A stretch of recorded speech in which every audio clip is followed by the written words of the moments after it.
In this video, we're gonna talk about Lightroom and the development page. So I'm gonna show you everything that you need to know as a beginner to use Lightroom in the best way to correct your picture. And by the way, Bali is reopened, so don't hesitate to come see us at Proof Diving. I put the link in the description and you can come do fun dives and also workshop with me. Okay, here we are in the develop page of Lightroom and we're gonna go through pretty much everything on this page. So what's on the left is not super important for now, so we're gonna collapse it. Same thing for the bottom window that we don't need. And like this we have more real estate and it's more pleasing to work on the picture. So first we're gonna work from the top here. So you see you have different things. The first one is crop overlay. So we can just press R. And then we see that we can crop the picture. So here you can see a lock. When it's locked, you have to keep the original format. Otherwise, you can here choose the format you want. Let's say, for example, we want 16:9. That would be like this. Okay. If we want to go back to original, we go like this. So here what we want is to cut some space in the back of the fish. Like this, gonna be more freedom to breathe. And it's always better when you have more space actually where the animal is swimming. Enter. Okay, so now we can see that there is more space in the front of the animal, which is nicer. Next one here is to correct some spots. So spot removal. So you can press Q if you want, or you can just click here. And then you see with the wheel, I can get the circle to be bigger or smaller depending on the spot I want to remove. So let's say we want to remove this one first. I just click on it and you can see it disappeared. So I'm not gonna spend time on this, but it's easy to understand. You click on, it's picking a spot to make the texture and everything. If it doesn't work, you can just grab this one and move it a little and so forth. Okay, so normally it's quite quick. Okay, here we go, just a few. Next one actually is the red eye, so we don't need it too much for the fish. And this one, graduated filter, it's gonna help us to put some correction just on a part of the picture. So let's say I'm here, and I'm gonna click, and I can grab, and like this I can decide that I want to correct a part of the picture. So if you press O, you can see what is affected. So here you can see clearly that the bottom is really affected a lot, while this part a little bit less. So there is a feathering in between. Now I can decide to, for example, turn here, okay, to bring it like this.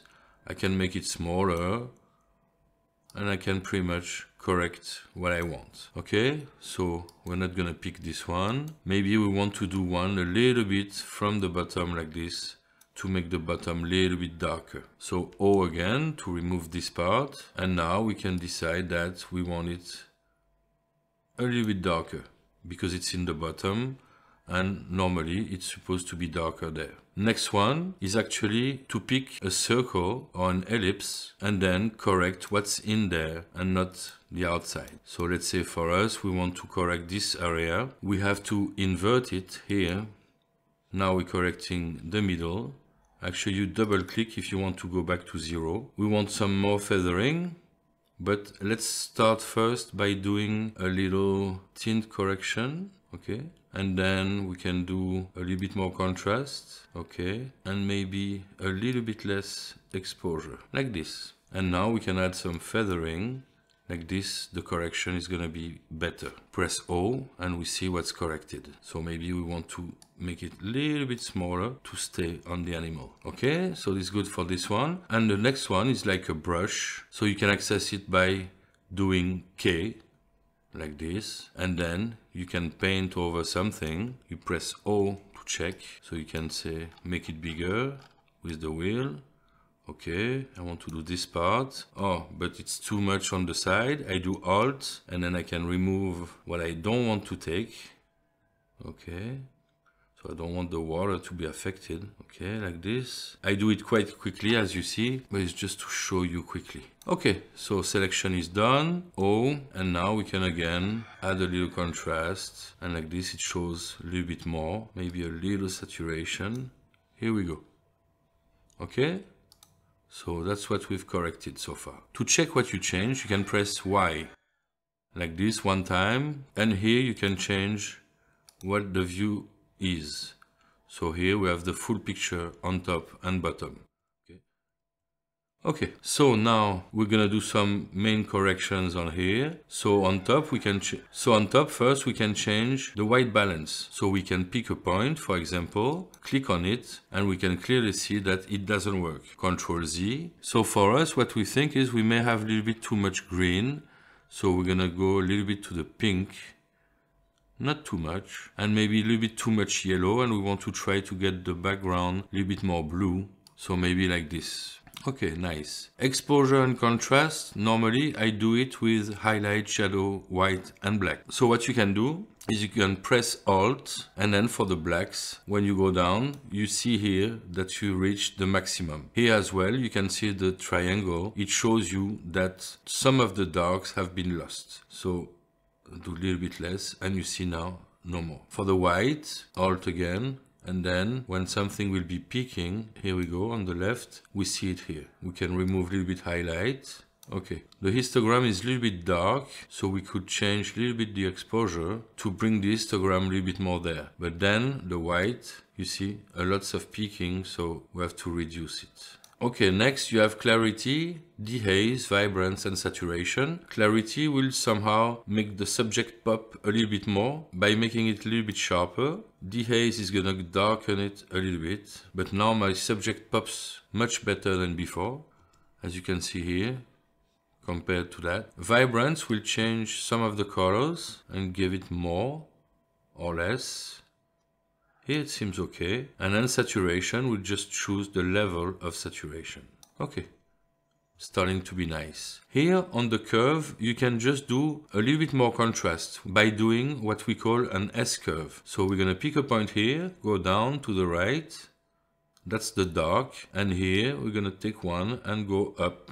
So it's gonna bring a little bit more highlights and a little bit more shadows, darks. Next, this is a very important window for the colors. So first the hue, you can change on each of the colors what kind of color you want to have. So for example, this one, I can go a little bit more to the red or a little bit more to the green. Actually, I think to the red is nicer. And for all of the colors, you can change a little bit, and like this, you can find what you want. This is gonna help us get the background. Oops, this is too much. This will help us get the background a little bit darker, a little bit more blue.